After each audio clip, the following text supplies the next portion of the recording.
സരസസുന്ദരീ മണിയേ അലസമായി ഉറങ്ങിയോ കനവു നീതൊരാത്മരാഗം മിഴികളിൽ പൊലിഞ്ഞുവോ വിരലിൽ നിന്നും വഴുതി വീണു. ഹലോ, 1993 ഫാസിൽ സംവിധാനം ചെയ്ത പ്രശസ്തമായ ഒരു സൈക്കോ ത്രില്ലർ മലയാള ചലച്ചിത്രമാണ് മണിച്ചിത്രത്താഴ്. മധു മുട്ടം തിരക്കഥ രചിച്ച ഈ ചിത്രത്തിൽ മോഹൻലാൽ, സുരേഷ് ഗോപി, ശോഭന എന്നിവരാണ് മുഖ്യ കഥാപാത്രങ്ങളെ അവതരിപ്പിച്ചിരിക്കുന്നത്. 19ാം നൂറ്റാണ്ടിൽ മധ്യ തിരുവിതാംകൂറിലെ ആലപ്പുഴ ജില്ലയിലെ മുട്ടം എന്ന സ്ഥലത്തെ പ്രശസ്തമായ ആലുമൂട്ടിൽ കൊട്ടാരത്തിലെ ഒരു ഈഴവ കുടുംബത്തിൽ നടന്ന ദുരന്ത സംഭവം ഈ കഥയെ സ്വാധീനിച്ചിട്ടുണ്ട്. സ്വർഗചിത്രയുടെ ബാനറിൽ അപ്പച്ചനാണ് ഈ ചിത്രം നിർമ്മിച്ചിരിക്കുന്നത്. മനുഷ്യ മനോനിലയുമായി ബന്ധപ്പെട്ട സ്തോഭജനകമായതും എന്നാൽ മലയാള ചലച്ചിത്രത്തിൽ മുൻപെങ്ങുമില്ലാത്തതുമായ ഇതിവൃത്തമാണ് ഈ ചിത്രത്തിൻ്റേത്. പ്രമുഖരായ സിദ്ദീഖ്, പ്രിയദർശൻ, സിബി മലയിൽ എന്നിവർ ഈ ചിത്രത്തിന്റെ 2ാം യൂണിറ്റ് സംവിധായകരായിരുന്നു.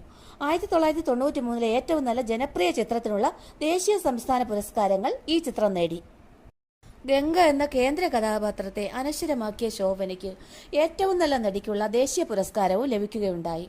ഈ ചിത്രത്തിന്റെ തകർപ്പൻ ജയം 10 വർഷങ്ങൾക്ക് ശേഷമാണെങ്കിലും ഇന്ത്യയിലെ വിവിധ ഭാഷകളിൽ പുനർനിർമ്മിക്കുവാൻ കാരണമായി. കന്നഡയിൽ ആപ്തമിത്ര, തമിഴിലും തെലുങ്കിലും ചന്ദ്രമുഖി, ഹിന്ദിയിൽ ഫൂൾ ഫൂലയ്യ എന്നീ പേരുകളിലാണിവ ഇറങ്ങിയത്. എല്ലാ ചിത്രങ്ങളും വൻ വിജയമാണ് നേടിയത്. 1993 ഡിസംബർ 25 മണിച്ചിത്രത്താഴ് റിലീസിംഗ് തീയതി. പാരമ്പര്യ ചിന്താഗതിയിലുള്ള അമ്മാവന്റെ, അതായത് നെടുമുടി വേണു അമ്മാവന്റെ വാക്കിനെ അവഗണിച്ച് യുവദമ്പതികളായ നകുലനും ഗംഗയും, സുരേഷ് ഗോപി, ശോഭന എന്നിവർ തങ്ങളുടെ പഴയ തറവാട്ടിലേക്ക് പ്രവേശിക്കുന്നതോടുകൂടി ചില അമാനുഷിക സംഭവങ്ങൾക്ക് സാക്ഷ്യം വഹിക്കുകയാണ്. തറവാട്ടിലെ അല്ലി എന്ന യുവതിക്ക് നേരെയും നകുലന് നേരെയും അജ്ഞാതമായ വധശ്രമങ്ങൾ ഉണ്ടാകുന്നു.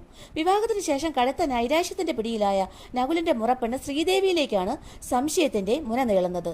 ശ്രീദേവിയായി വിനയ പ്രസാദ് അഭിനയിക്കുന്നു. മനഃശാസ്ത്ര വിദഗ്ധനും നകുലന്റെ ഉറ്റ സുഹൃത്തുമായ ഡോക്ടർ സണ്ണി ജോസഫിനെ, അതായത് മോഹൻലാൽ, ഇതിന്റെ വസ്തുത എന്താണെന്നറിയാൻ വിളിപ്പിക്കുന്നു.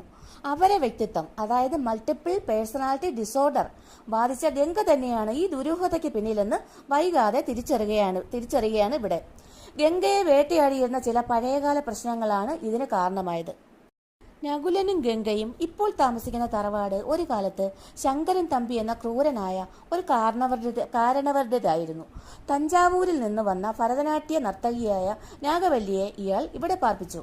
എന്നാൽ നാഗവല്ലിക്ക് തൊട്ടടുത്ത് താമസിക്കുന്ന രാമനാഥൻ എന്ന നർത്തകനുമായുള്ള ഇഷ്ടമറിയുന്ന കാരണവർ നാഗവല്ലിയെ വെട്ടിക്കൊല്ലുന്നു. പ്രതികാരദാഹിയായ ആത്മാവായി മാറുന്ന നാഗവല്ലിയെ ഒരു മന്ത്രവാദി തെക്കിനിയിൽ ബന്ധിച്ചു. പഴങ്കഥകളും യക്ഷിക്കഥകളും തന്റെ മുത്തശ്ശിയിൽ നിന്ന് കേട്ട് വളർന്ന ഗംഗ നാഗവല്ലിയുടെ ഈ കഥ മനസ്സിലാക്കുന്നു.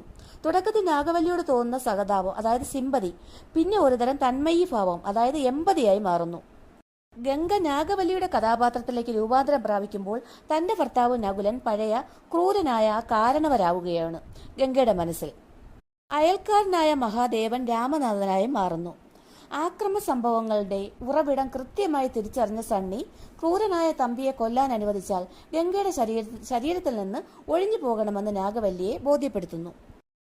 അദ്ദേഹം നകുലനെ ആ പഴയ കാരണവരായി വേഷമിടിയിക്കുന്നു.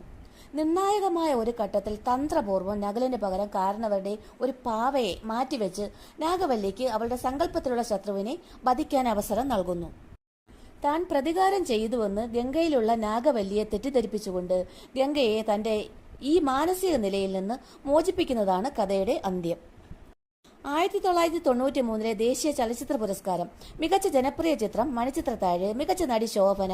1993 കേരള സംസ്ഥാന ചലച്ചിത്ര പുരസ്കാരം മികച്ച ജനപ്രിയ ചിത്രം മണിച്ചിത്രത്താഴ്, മികച്ച നടി ശോഭന, മികച്ച സമയം PN മണി. അതുപോലെ വിവാദങ്ങളും മണിച്ചിത്രത്താഴ് എന്ന ചിത്രത്തിന് ഒരുപാട് നേരിടേണ്ടി വന്നു. ചിത്രത്തിലെ അഭിനയത്തിന് ശോഭനയ്ക്ക് മികച്ച നടിക്കുള്ള ദേശീയ ചലച്ചിത്ര പുരസ്കാരം ലഭിച്ചു. പക്ഷേ ചിത്രത്തിൽ ശോഭനയ്ക്ക് വേണ്ടി ശബ്ദം നൽകിയിരുന്നത് 2 പേരാണ്. ഗംഗ എന്ന കഥാപാത്രത്തിന് ഭാഗ്യലക്ഷ്മിയും നാഗവല്ലി എന്ന കഥാപാത്രത്തിന് ദുർഗയുമാണ് ശബ്ദം നൽകിയിരിക്കുന്നത്. ഗംഗയും നകുലനും സണ്ണിയും നാഗവല്ലിയുമെല്ലാം ഇന്നും മലയാളികളുടെ മനസ്സിൽ നിറഞ്ഞു നിൽക്കുന്നു.